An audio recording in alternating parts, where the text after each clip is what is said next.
Now at 5, the most dangerous national parks in the country. A couple common places in Utah are making the list. The 5 possible trouble spots to take note of tonight.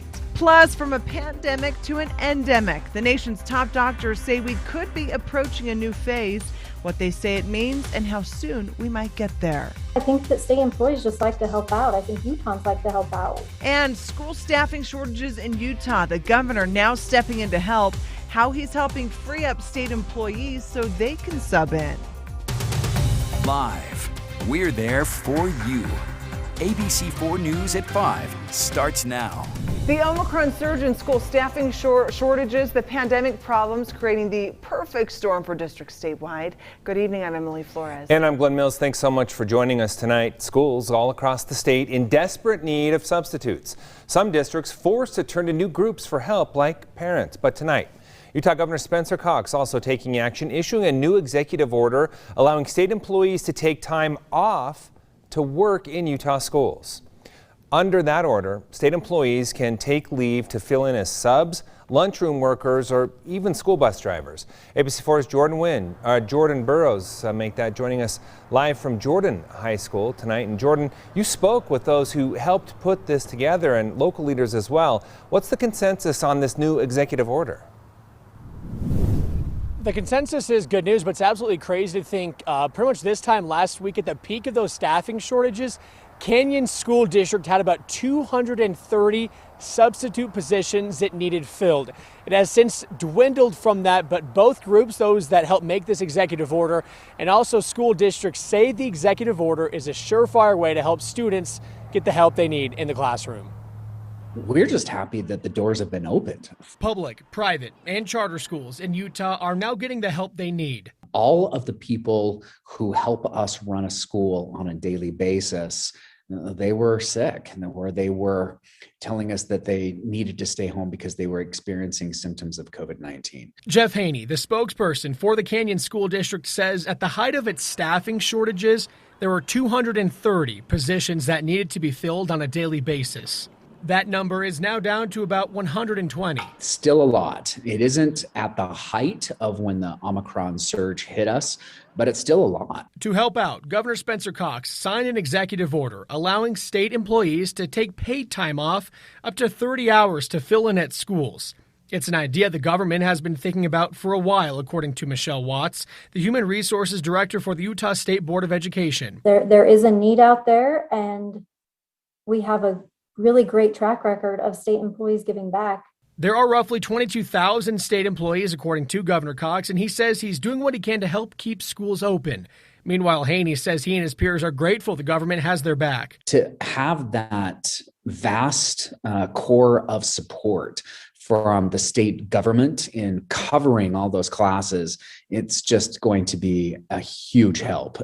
The state employees and anyone who can pass a criminal background check, for that matter, can fill in as a substitute teacher, lunchroom worker, or even a bus driver.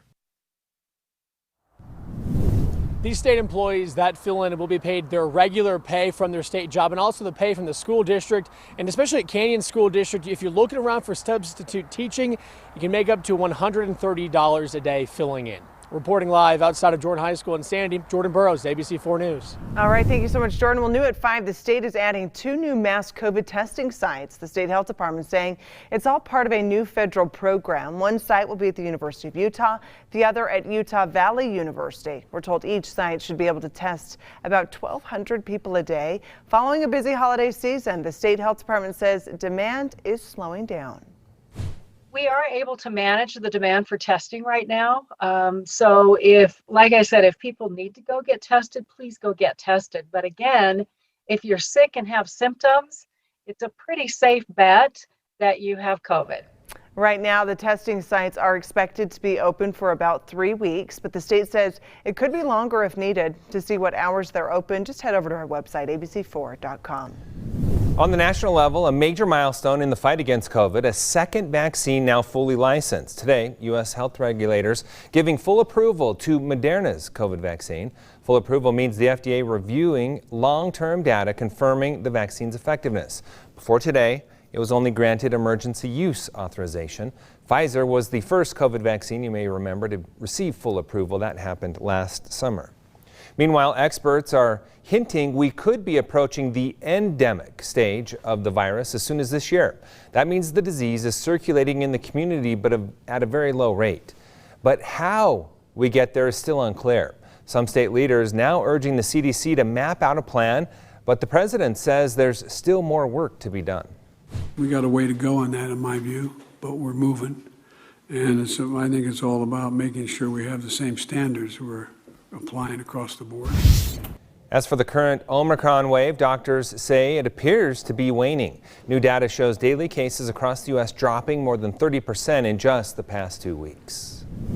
All right, let's head over for a first look at the forecast on this Monday. Chief Meteorologist Alana Brophy standing by, and we got off to another cold start to the work week, Alana. Happy Monday, we sure did, and it's only going to get colder. We've got a passing, mostly dry cold front that brought a few flurries to northern Utah. This was Beaver Mountain midday today. Yeah, some snow coming down, which was nice to see, but that's where it was confined up there in the northern portion of the state. That front now making its way into central and southern Utah. We don't have much going on. We have a little bit of cloud cover, but we know that's going to change because we've got colder air on the move. There's some cloud cover in northern Utah. Our doTERRA camera showing that we have mixing going on. When that happens, we do see improvement with our air quality. It's cold though still in certain locations. Temperatures dropping, freezing in Logan, 30s now along the Wasatch Front, 39 in Provo. That's a lucky number in Ogden and Salt Lake as well, 56 in St. George. Looking at air quality, we were in the unhealthy category, but now it's moderate in Salt Lake and Tooele County, and we have seen progress in northern Utah. I will let you know how long that lasts and what to expect as we make it through this work week. Coming up in my full forecast. Emily, over to you.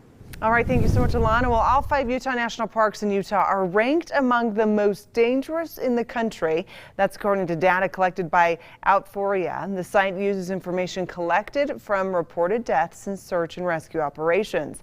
Bryce Canyon ranked 42nd most dangerous. Capitol Reef and Arches are tied at 31. And Canyonlands is ranked at 24th. And Zion National Park is ranked 10th on the list. That's where we find ABC4 Southern Utah correspondent Jordan Verdadero. And Jordan, you spoke with park rangers about what makes these parks so dangerous. What else did you find out? That's right, Emily. After speaking to park officials, it seems location plays a big factor in making these places dangerous.